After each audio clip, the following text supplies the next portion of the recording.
Hello, one and all, and welcome back to Campaign 14, Dubious Claims. I am your host, as always, Verenity Void. This here is part 2. We're in 1477, getting ready to transition into the 1500s. Today we're going to try to make it to 1500, 1505, somewhere around there, and we'll see where things go.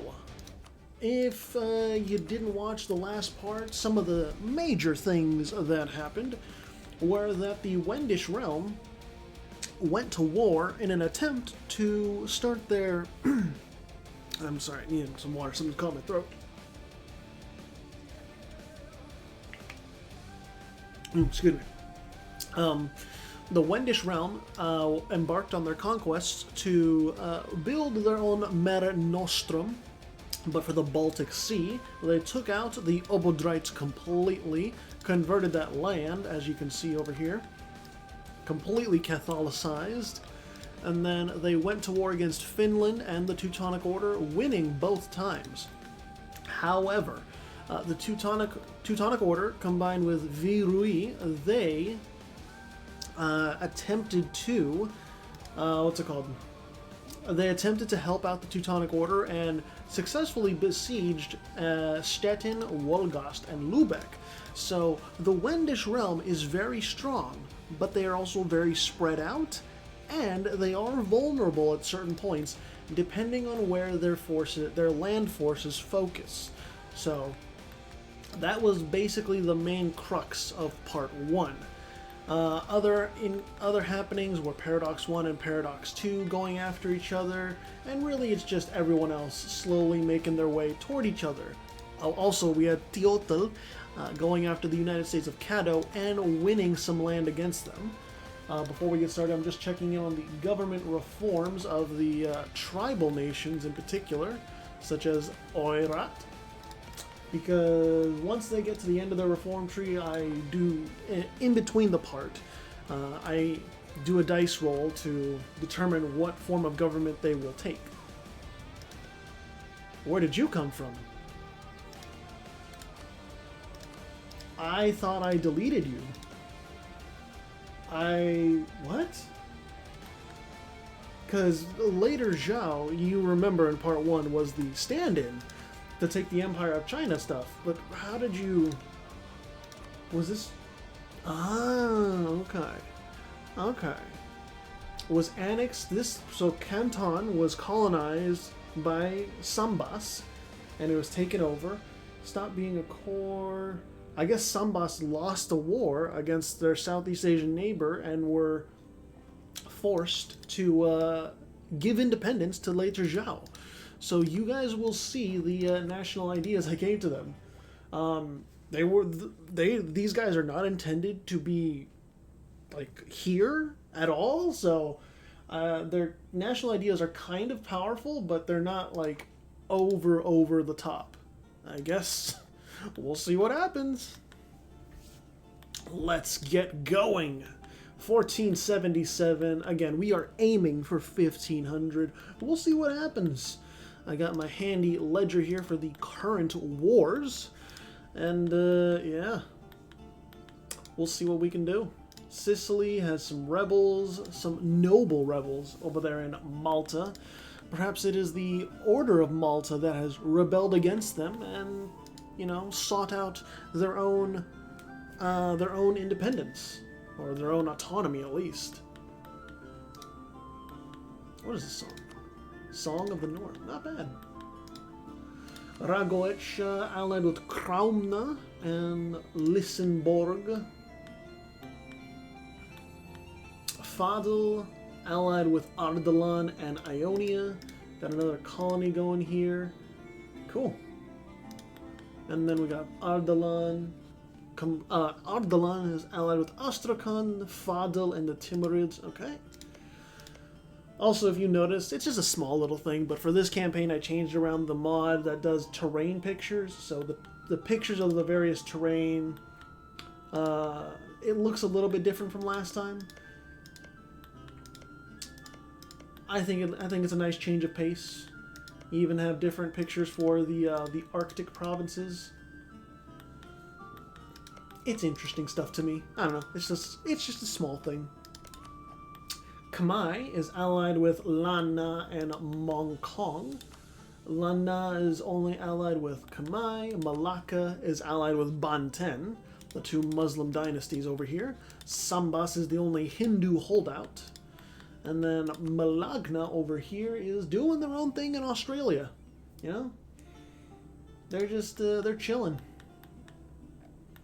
And for some reason, the Hindu rebels, you know, they have ravaged Paradox 2. I have to imagine Paradox 2 is going to get stomped out by Paradox 1. That's just my guess. No wars so far, so I think it's really only a matter of time before the Wendish realm declares war again, probably on Finland once that truce is up, or the Teutonic Order, which is that truce is up next year, 1480, in November. I guess we'll fast forward just a little bit. We'll go to like August of 1480. Unless we see some other war happening. Everyone should be starting to speed up with colonization, though. Since, as I illustrated in the first part, colonization does speed up dramatically with the early technology levels. So, should be some good stuff. That truce is almost up. I'm expecting a war. A war at some point, at least. Fontaine, who are you allied with? Osnabrück, Tennis Ball, and Mondstadt. Got it. Kokomes is allied with the United States of Caddo.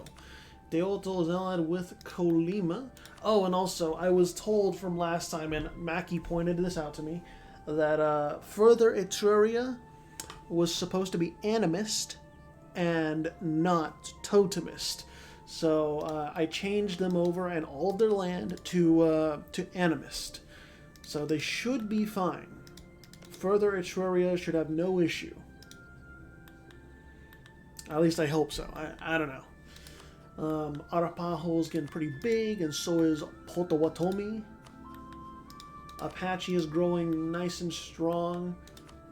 The APLA is doing okay. You got George Langdon. I don't know who George Langdon is. And then you got Krasivi. I don't know if I'm saying that correctly. Krasivi or Rasviet. I might just call it Rasviet. But I guess we'll see.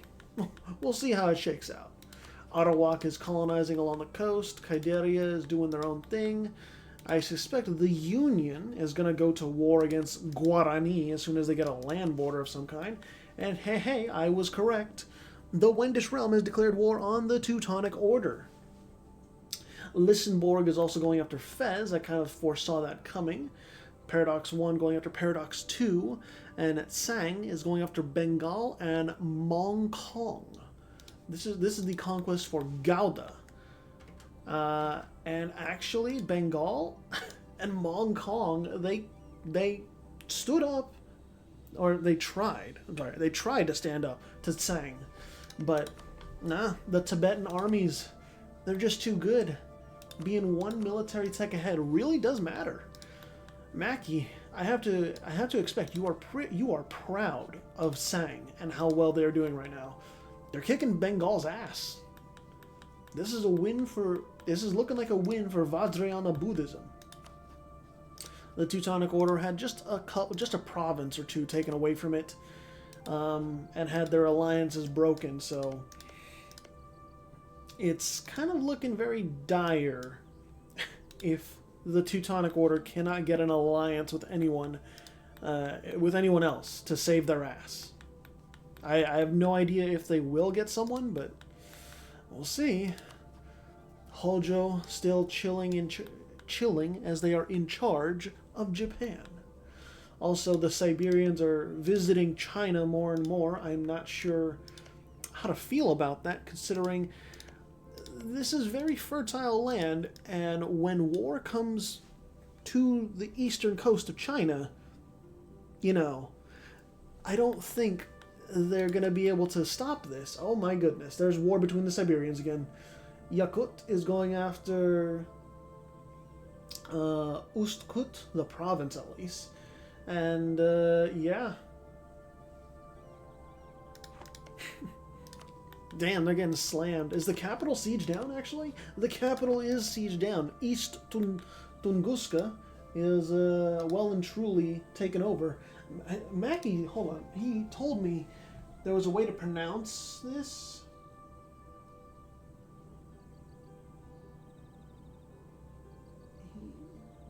Pronounce it. Oh, okay. So it's not Evenkia, it's Avenkia. So Avenkia has been ruthlessly pushed back to the brink of destruction. They're still alive, but very barely. And I'm not sure how to pronounce the KH in Saka, but I'm going to have to clarify on that. I'm sorry if I'm mispronouncing it, but I'm going to need a little bit more of a reference than the KH in Saka is like the Mongolian KH. I'm not exactly sure what the difference is, but anyways, Saka has won up here, and they should. I think they will be able to hold this down. I don't see why they wouldn't. What's it called? Niv. They are allied with Scottish China. Any other wars going on? Yes.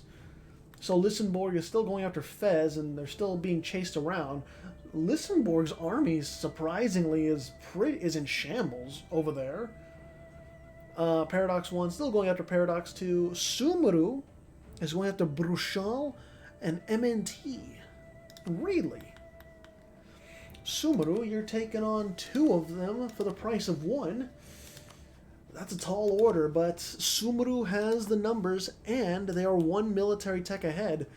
Bruchal, I don't know if that's going to be worth it. Bruchal, can you really hold them off? I don't think so. Look at that shock terrain.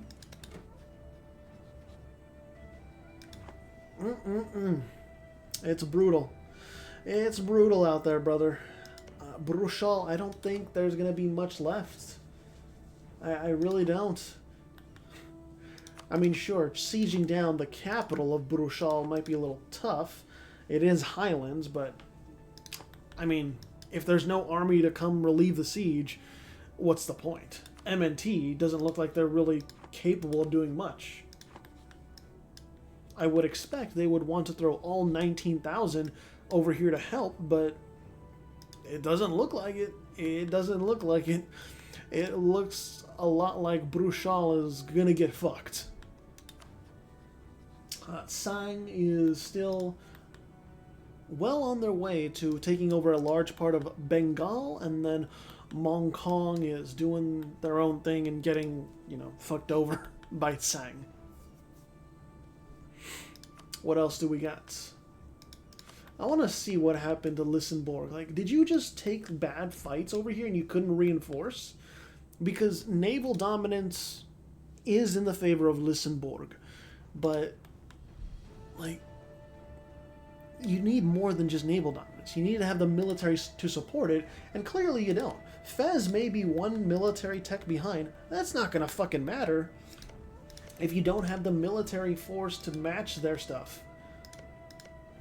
And just like that, Lissenborg loses, Fez gains a foothold in Iberia. Any sort of rebels have been put down by Fez, so it's looking pretty good for them. It's looking pretty good indeed.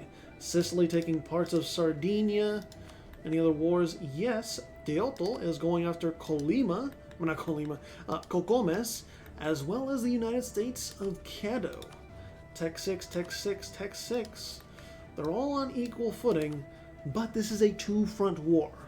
Kokomes, United States of Caddo, both individually have inferior numbers to Teotl, so it's really just a matter of, can Teotl focus on one target and siege them down enough that they're willing to beg for peace. If they can do that, this war will be wrapped up in no time. But I guess eliminating the army at your doorstep, that works too. Caddo is trying their damnness, but Teotl, they got the fighting prowess. Morale of armies plus 10%, that's vanilla. That's not me modifying it around. And just to be sure, I'm gonna have to look this up real quick. Religion EU4. What the fuck? Why are you asking me about this, Google? I'm just looking for the modifier. Nahuatl. I'm pretty sure the plus 10% morale is from the... Oh my god. Yes, okay. At the base, it gives -2 national unrest and plus 10% morale of armies. Got it. Because that plus 10% morale of armies, that's a lot early on. But that's just inherent with Nahuatl. I did not change that. Colcomes, they're getting rocked. The United States of Caddo, they have already been rocked. Oof, it's brutal. So Bruchal was pieced out. Oh no, they're not. The Timurids are just straight up feasting upon MNT because MNT is involved in trying to defend Bruchal, but that defense is gone to shit. It hasn't turned out for anything. So Sumru is going in to the Timurids. They're failing to go in. I guess we'll see if MNT lives to see another day, or at least they keep their territorial integrity. Bruchal certainly did not. Sumru has extended toward the Khyber Pass, and they're not going to stop anytime soon, I don't think. They're really not going to stop anytime soon. I should have checked this before, but I'm just surprised that later Zhao has a core over here. I didn't give them a core. I only gave later Zhao provinces on the East Coast, but okay. Maybe there was rebels. I mean, yeah, rebels could have done it too. The APLA were attacking the Apache, but it seems as though the APLA fell on hard times, and Apache is doing some heavy raiding into conquest, I have to imagine. I was gonna say something else, but that joke is not appropriate for these videos. There's a small meme, but maybe later. If Apache actually takes down APLA and can stand toe to toe with Rasviet, that would be fucking insane, in my opinion. That would be completely not unwarranted, but unprecedented. That I would be shocked, flabbergasted, if you so will. Paradox 2, did you get vassalized? You did not, but Paradox 1, they're large and in charge. Their financials seem to be in better order. You're in... Paradox 2 was in debt. Paradox 1, not in debt. You know what I mean? Where's the colonist at? It's right here. That's actually a center of trade. That's an emporium. That is an important province. All right. And they're still... Even Sikhism. How do you get Sikh? How are you Sikh? Well, you're not, but, it started over there because there are Hindu provinces somehow over in Paradox 2. Anyways, the Timurids are actually being pushed back by M&T. Turns out that ambitions by the Timurids misplaced. Even though M&T is one military tech behind, the Timurids just don't have what it takes. They really don't. That land leader shock +1 just is not enough.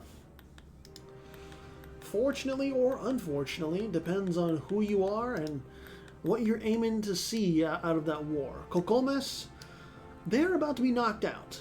They are about to be thoroughly gut punched as soon as Sotuta is taken out. The United States of Caddo, they have been trying to siege down the capital, but they need 9,000 troops. They cannot get 9,000 troops. Therefore, Caddo has no hope here. Teotl has already won in all but the peace deal. The peace deal may very well be brutal toward Caddo or Colcomes. I'm not sure. It's a massacre. Shield your eyes, boys and girls. Shield your eyes. The parrots, they're dead. The feathers, they're flying. Oh my goodness. I'm gonna take a sip of my drink while this goes on.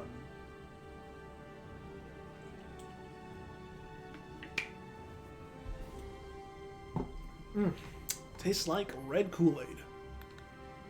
There you go. There's a peace deal.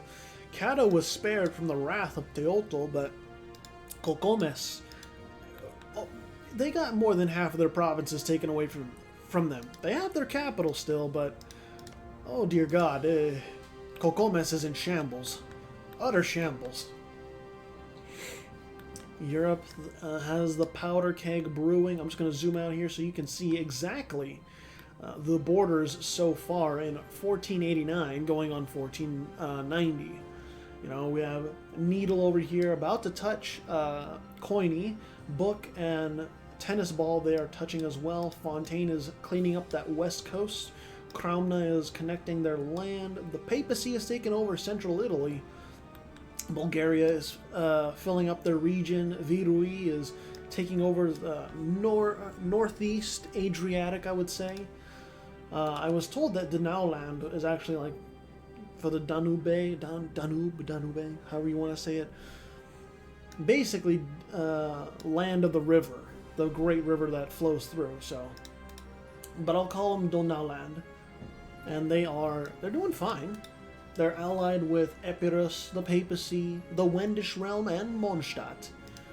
Osnabrück is doing their own thing, and the Wendish realm, they're biding their time. They're building up their base of power, plotting, scheming. They're waiting for the right time to strike, you know? That's all it is. It's a waiting game. How the hell are you allied with later Zhao? How do the warring states have no allies whatsoever? What makes them so unlikable? Someone tell me. Because as soon as the land borders meet, warring states is going to be absolutely divided up. I have no doubts about that. That it's absolutely going to be mayhem over there as partitions go through. Oh Lord. And we have no wars right now. Everyone is just at peace. MNT, they took some land away from the Timurids, but it's not much, and the Timurids are still allied with Ardalan. And Ardalan, you know, they don't have a lot of troops, but they have some. They have some. How's the institution spread looking? Really, we need Ardalan or Astrakhan. You know, we need someone along this vertical axis that you see here to expand out and get those borders going so that Renaissance can spread. Lisenborg, how are you doing? Allied with Ormond, Ragoitia, and Book. Fez has no allies, but I mean, they're doing fine. They won a war against Lisenborg because Lisenborg wasn't prepared. Lisenborg fucked around and they found out, as one might say. The nobles are rising up in the... Oh my god.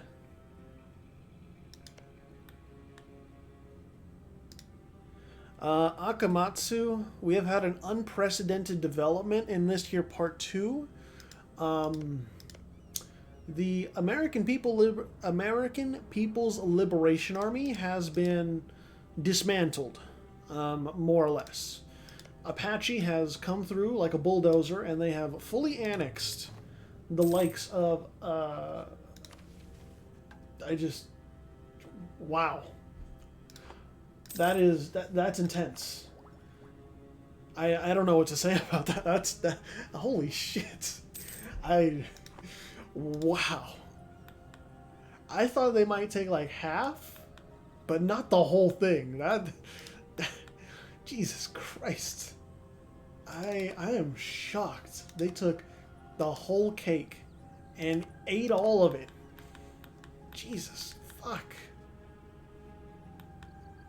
Also, I am also a little surprised that Lemnos has not been declared war on. Turns out their network of alliances is working out. The territories of Lemnos, they are split, so if they do get attacked, they're really going to need their navy to step up. But I mean, with Bulgaria and Pontus as allies, it's looking pretty good. Ionia going Sunni kind of cemented them being turned away from Epirus, Bulgaria, and Pontus. So, odd man out Ionia, they can still stand toe to toe, I think. Maybe. Got two wars going on. We have the Wendish realm in Donauland going against the Teutonic Order and Virui. So, Donauland and Virui get to slug it out against each other. But I mean, when the Wendish realm comes down, or he comes down south, what's really going to be the outcome? I think we all know what the outcome is going to be.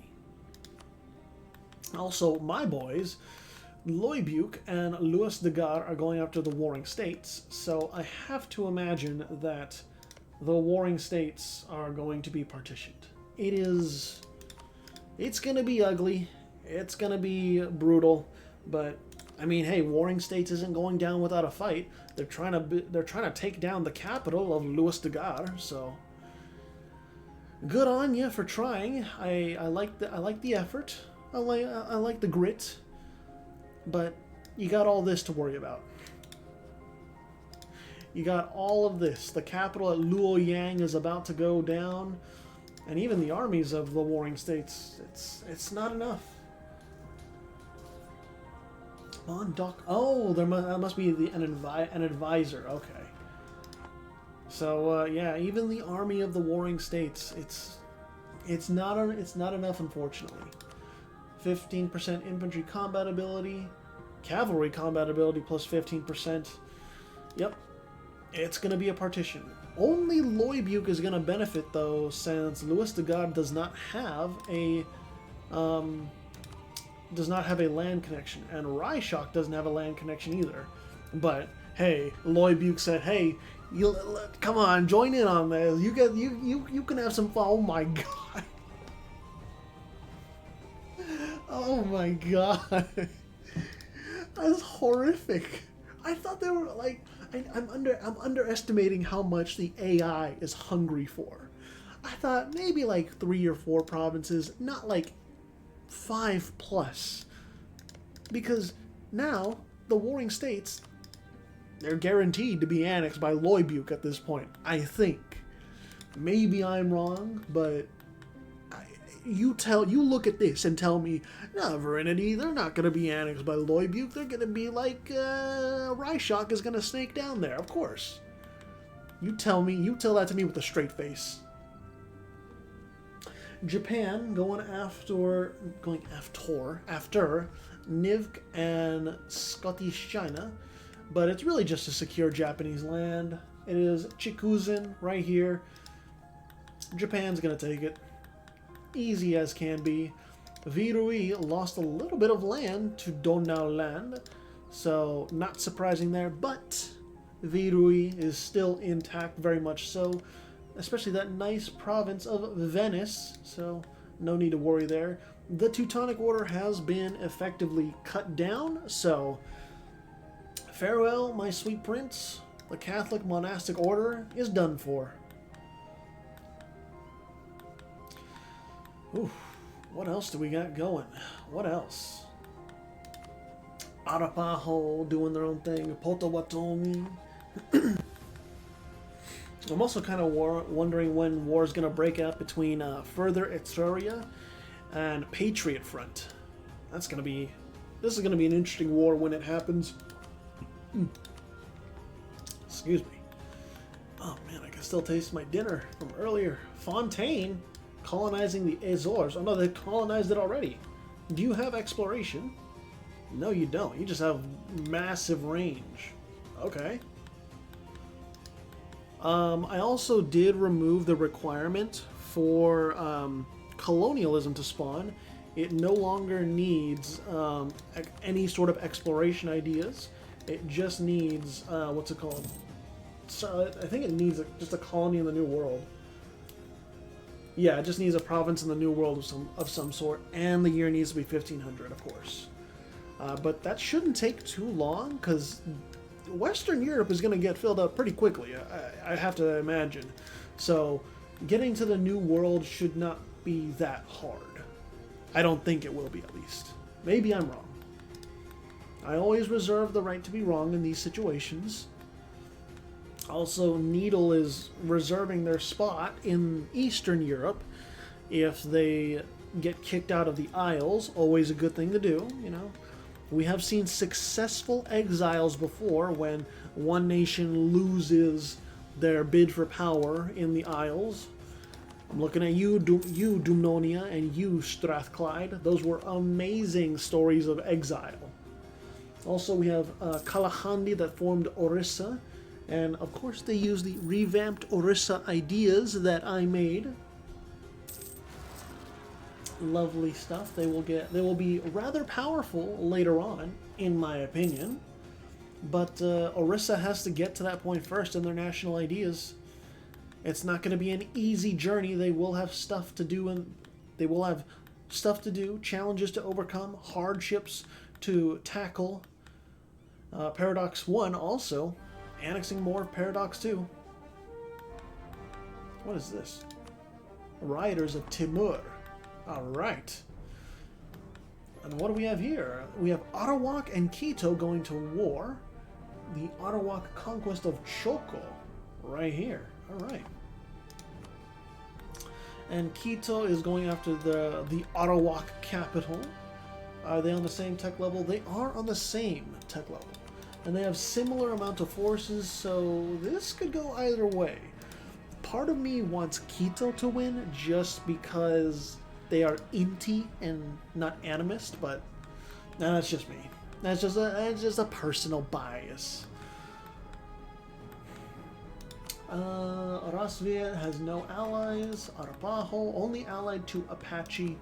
Potawatomi is allied to further Etruria, and Patriot Front has no allies. Interesting stuff. Mogadishu allied with Sofala. Okay, actually, what do you need to do to unite the Somali clans? Okay, you actually need a lot. So I don't think, in my opinion, I don't think Mogadishu is going to be able to do so, since they will have to deal with Semyon over here. And Semyon has been prospering in their own right.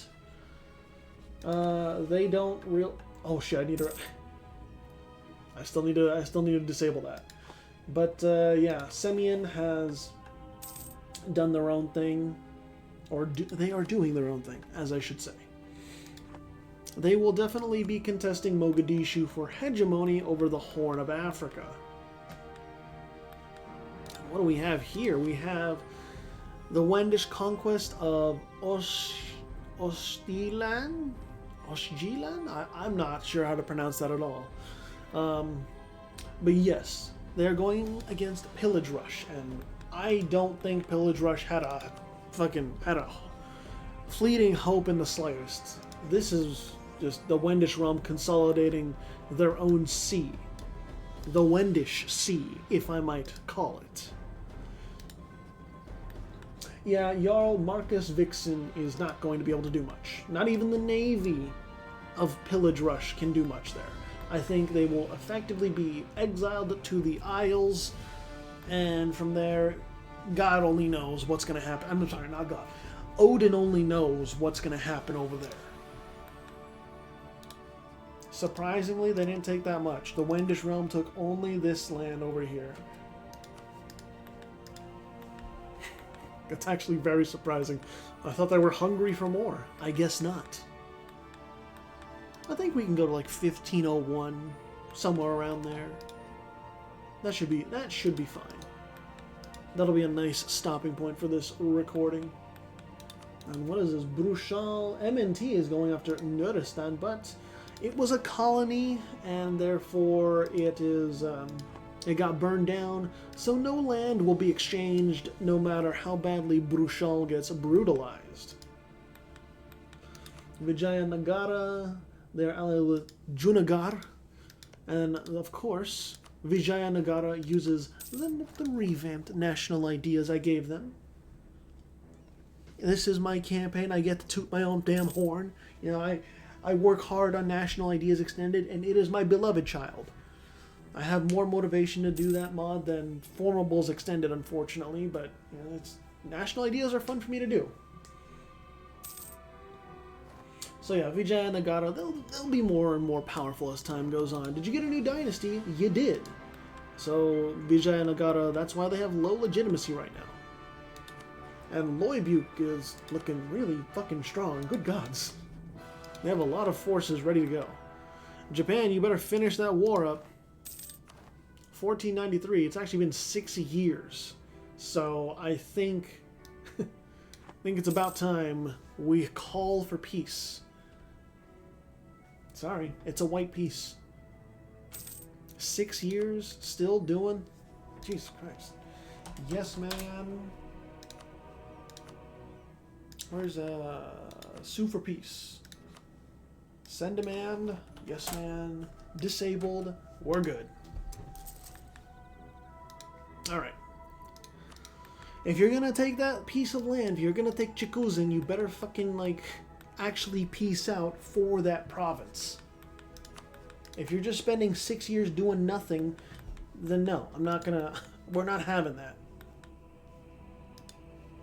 Any other wars going on? We have Tsang and Lan Na going after Bengal and Hong Kong. So, same old, except Lan Na is now just getting in on the action. Getting some experience for their fighting men.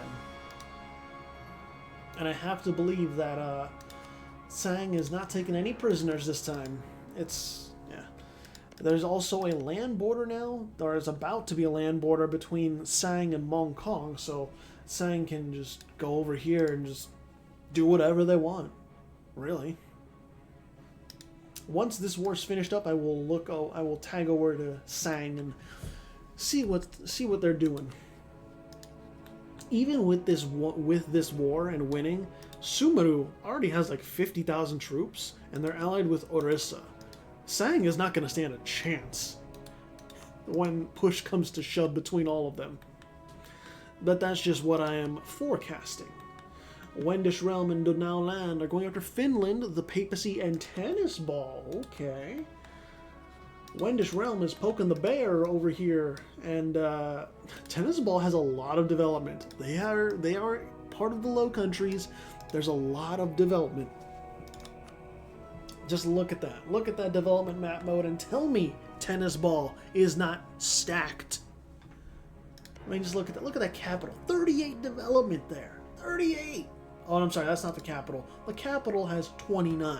I'm sorry. But still, you know what I mean. That is a lot of fucking development. And Tennis Ball, they're showing why they're so powerful. Right here. Donau Land, they tried, but it's not enough. But the Wendish Realm is here, and they're going toe-to-toe. Let's take a look at these battle stats. So discipline favors the Wendish Realm, morale favors the Wendish Realm, tactics is roughly even, but still, that's... Terrain, wait, how can you get... Is that because of religion, or is it because of, like, national idea? No. I'm not sure why they get a bonus there, but still, even then, Tennis Ball, they're throwing all of their troops in this war. It's not really mattering much. Need to gather up, need to battle the Wendish Realm if you can, but unfortunately, the Wendish Realm, want to make sure I'm not skipping over my words, they win regardless. Finland looks to be in dire straits, for not even the Papacy can save them at this point. Not even Tennis Ball can save them at this point. I think we'll go to about August of this year, August of 1501. And we'll see how things are. Okay, same old. Hong Kong got pieced out. They lost part of the Brahmaputra River, and Bengal might be fully annexed here. That's just the reality of it. Bengal's might... Okay, that's a full annex. Bengal, we knew you well. Sadly, it was not meant to be. The Tibetans have triumphed on this day. You getting reformers over there, Switzerland? I saw some Catholic rebels. What you doing over there, huh? Something going on with regards to religious debates? Oh, we'll do one more month. September of 1501. There we go. Alright. September of 1501, Europe is slowly starting to get its own wars that are outside of the Baltic Sea, but nothing huge yet. Fez taught Lissenborg a lesson, and yeah, Timurids and MNT, Loibuk kicking ass and taking names against the warring states, and Southeast Asia quieting down. And of course, Paradox 1 chewing out Paradox 2. Nothing really going on in southern South America, but Quito and Arawak trading blows up here. Teotl making Cocomes their victim, and Apache blowing the APLA out of the water and into the grave. Something I don't think anyone really expected. And Apache being allied with Arapaho now means that Rasviet may be on the cusp of getting a full-scale Apache invasion. Who knows? Patriot Front and further Etruria, they might very well go to war in Part 3. We just gotta wait and see. But that'll be all for now. Let's take a look at that leaderboard, shall we? Alright. So, in first place is the Wendish Realm. In second place is Tennis Ball. In third place is Book. In fourth place is Sumeru. In fifth place is Loibuk. In sixth place is Kramna. In seventh place is Switzerland. In eighth place is Mondstadt. That'll be all for now. Thank you all so much for watching. I'll see you in part 3.